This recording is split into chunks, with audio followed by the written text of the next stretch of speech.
Welcome to MKE Gadgets. As a home brewer, I'm always trying to clean my carboys efficiently and keep them clean. And usually when you're done brewing and fermenting, you have a nice ring around here. And you try brushes and scraping and cleaning and soaking, and you're really not sure you have it clean. So I came up with this Carboy clean wand. And I saw it in a homebrew magazine, and I kind of made some modifications to it, some improvements. So I'll show you how it works, and then we'll go make one. So in my cordless drill, I have the Carboy clean wand, and I have a bung with a hole in it. I just like to keep that so it doesn't allow the shaft to hit the side of the glass. It kind of keeps it centered. I got about 1 inch of water in the bottom of the Carboy. Turn on the drill, and you can see how it just cleans that area on the top. Do it on the bottom, slide it out, but you always have that ring on the top.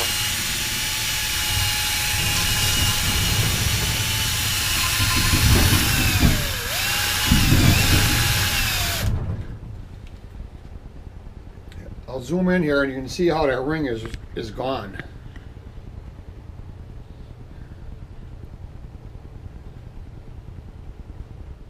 The shaft of the Carboy clean wand is stainless steel rod, 1/4 inch diameter, about 27 inches long. That doesn't really matter that much as long as it fits in your Carboy. Now when they come from the metal supplier, there's usually a saw cut on the end, and we want to round that off on one end, and that's going to be the part that goes in the drill because we don't want any sharp edges. And the other end, we're going to put a little taper to start the die on. That will help the die start a little bit easier.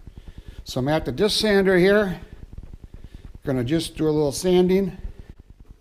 I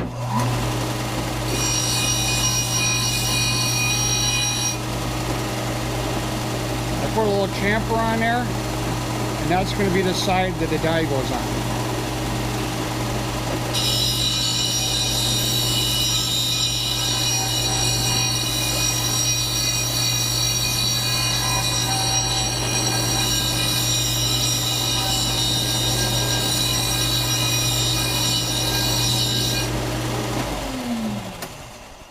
The other end that goes in the drill, I just round it over a little bit so it's not sharp and you don't get poked.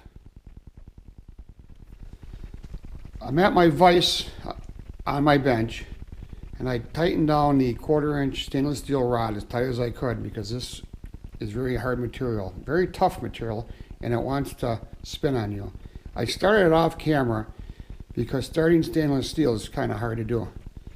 But as you die, you want to go down, you want to break a chip, reverse, go one turn, break a chip, reverse, and keep doing that. It's always good to use some kind of tapping fluid.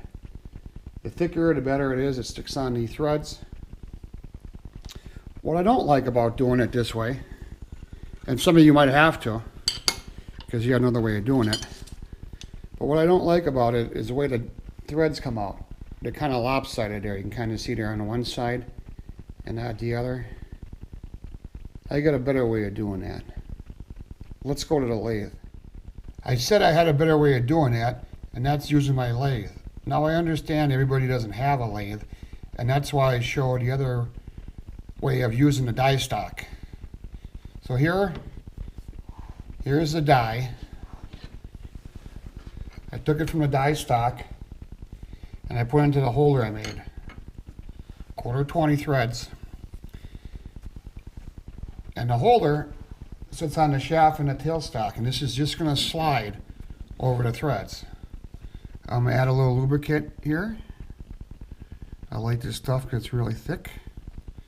It doesn't fly off when you turn the lathe on. I'm just going to push the die over there, and when I think I'm far enough, about 1 inch, I'm just going to release it.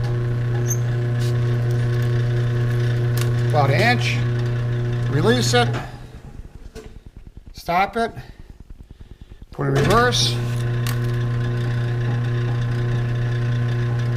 and that looks pretty good. I went to the local auto parts store and I picked up one of these drying towels. It's a synthetic drying towel. I cut it into a 2-inch strip. The towel itself is about 15 inches wide. With a leather punch, I punch 2 holes evenly spaced on the 2 inches on the center of it. I got them marked here in red just so you can see a little better. Take the stainless steel rod, and all the parts that we're going to use here are stainless steel and nylon, so nothing will rust. Run 1 1/4 20 nuts down as far as you can. Take the drying towel, fold it in half. This has been on and off a couple times. Fold it in half and put a stainless steel 1/4 inch washer on there. You got to kind of thread it on there.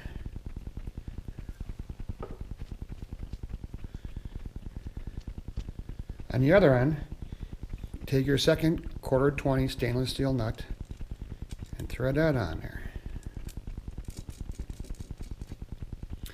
Now earlier I said I got this idea off of a local homebrew magazine, and I made some improvements. The improvements I did is I used all stainless steel. The article called out aluminum. I like to use stainless with my brewing equipment. He also had a thread protector on there because you don't want the threads are very sharp and you don't want them to scratch a carboy. So I'm using a nylon acorn nut. Sometimes hard to get. You might have to go to a hardware store and get that. I thread that on with 2 wrenches, 7/16 wrenches. I tighten the 2 nuts towards each other.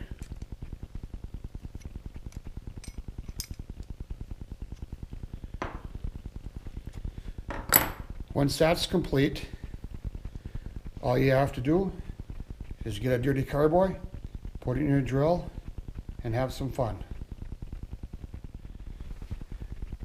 After I made my first carboy clean wine like this, I took it to a local homebrew club and showed it to my friends, and they thought it was pretty good. I made a bunch of them over the years for them.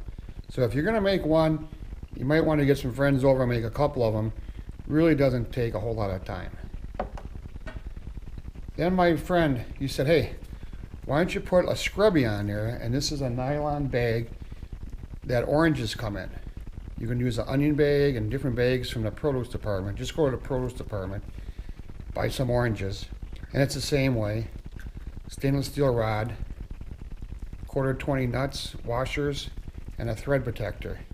And this really helps scrub your dirty carboy. If you have that ringer on the top, this is really nice. Use them both, use them independently of each other. When you're done, just rinse them off. And I want to thank my friend Gary, who was a listener, who made me this MKE gadget plaque. Thanks, Gary. So this is MKE Gadgets. Thank you very much for watching my video. If you like it, please subscribe.